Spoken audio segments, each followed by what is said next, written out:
அப்ப இதற்கு மேலாக வேறு சில விஷயங்கள் இருக்கிறது.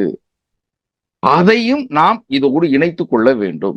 என்ன விஷயம் அப்படின்னா, முதல்ல மருத்துவ ஜோதிடம் அப்படின்றது நம் உடலில் இருக்கின்ற நோய்களை கண்டறிவது, அந்த உடலில் இருக்கின்ற அந்த நோய்களுக்கான தீர்வுகளை கண்டறிவது, இதுதானே மருத்துவ ஜோதிடம்.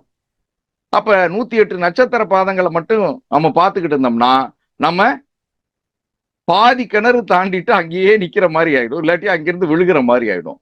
தீர்வுகள் கிடைக்காது, இலக்கை நோக்கி பயணம் பண்ண முடியாது. அப்ப என்ன செய்யணும் அப்படின்னா, உடலில் இருக்கின்ற 108 வர்ம புள்ளிகளை இதோடு இணைக்க வேண்டும்.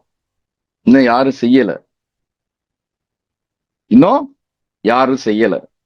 அப்ப 108 வர்ம புள்ளிகள் நம் உடலில் இருக்கின்றன, வர்ம சக்திகள் இருக்கின்றன.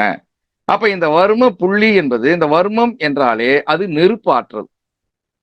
அப்ப அந்த நெருப்பாற்றலை தூண்டிவிட்டால் எந்த பாற்றை போய் சரி செய்ய வேண்டும் என்பது வர்ம அன்பர்களுக்கு, வர்மம் அறிந்த நண்பர்களுக்கு தெரியும். அப்ப வர்மத்தன்மையை, உடலில் இருக்கின்ற 108 வர்ம புள்ளிகளை நாம் இணைக்கணும். சாதாரண விஷயம் கிடையாது. 108 நட்சத்திரங்களையும் 108 வர்ம புள்ளிகளையும் இணைப்பது என்பது சாதாரண பணி கிடையாது. இது மிகப்பெரிய பணி. இறைவன் மீது நான் பாரத்தை போட்டு, உங்கள் மீது பாரத்தை போட்டு நான் இந்த பணியை நான் துவங்க இருக்கிறேன்.